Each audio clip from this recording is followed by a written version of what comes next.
How big a house do you live in? I live in a condominium of 853 square feet. Hey everyone, welcome back to the channel. Today we're diving into an intense exchange on climate policy and budget impacts between Senator Kennedy and Mr. DOE. We're breaking it all down. What was said, what it means, and why it matters. All right, let's get into it. Mr. DOE, as I understand your testimony, you're saying that at some point climate change is going to cause municipal bonds to default. Is that? No, I would say that they will be under pressure just because there'll be increased budgetary concerns. Well, so can they withstand that pressure? I think so. Then yes. What's the problem?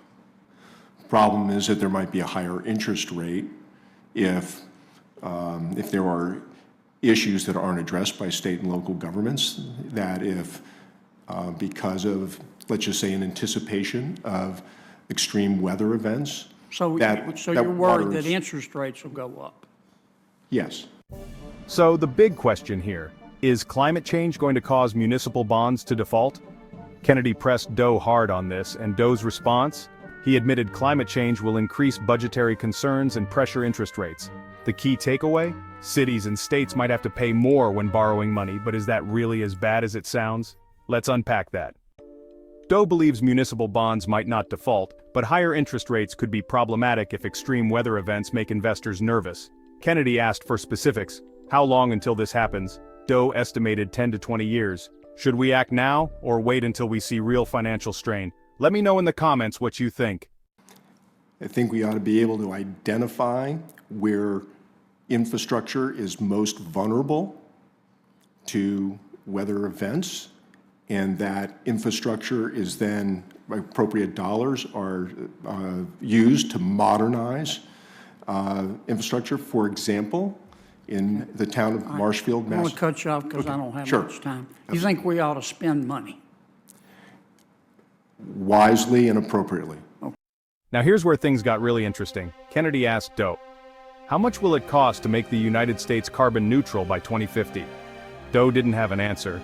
That's a big problem. Should we start spending without knowing the cost? What do you think? Sound off below. DOE's solution? State and local governments should borrow money now while rates are low, but borrowing means debt, and debt means repayment. Who's footing that bill? Taxpayers. Kennedy questioned if this was the best approach. Enjoying this breakdown? Subscribe for more deep dives. And then came the personal questions. What kind of car do you drive? Do you have a gas stove, a heat pump? Kennedy went for the classic practice what you preach argument. DOE admitted to driving a gas-powered car. Even those advocating for climate measures aren't necessarily living a fully green lifestyle. Does that matter? That's for you to decide. So where do we land on this? Just out of curiosity, what kind of car do you drive? I drive a Jeep Wagoneer. Is it gas or electric? It's gas. Okay. Do you have a gas stove? I do not.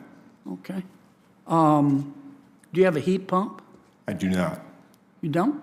I do not. Oh, okay. Climate change is real, and it's going to impact budgets. But how we respond and how much we're willing to pay is the real debate. Should we act now, even if we don't know the cost? Hit subscribe and turn on notifications for updates. Thanks for watching, and see you in the next one.